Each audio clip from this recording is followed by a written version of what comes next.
অন্তর পরীক্ষা করে করে বাছাই করে করে তাকওয়ার জন্য, ঈমানের জন্য, আমলের জন্য, আল্লাহর নবীর আনুগত্যের জন্য, আল্লাহ তাআলার প্রতিটা হুকুম পালনের জন্য পরীক্ষা করে করে নির্ধারণ করে দিয়েছেন, যাচাই করে করে আল্লাহ সিদ্ধান্ত দিয়ে একটা একটা সাহাবীকে আল্লাহ তাআলা বাছাই করে দিয়েছেন। উলাইকাল্লাযীনা ইমতাহানা,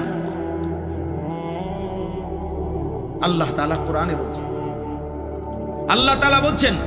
ওয়ালাকিন্নাল্লাহা হাব্বাবা ইলাইকুমুল ঈমানা ওয়া যায়্যানাহু ফি কুলুবিকুম।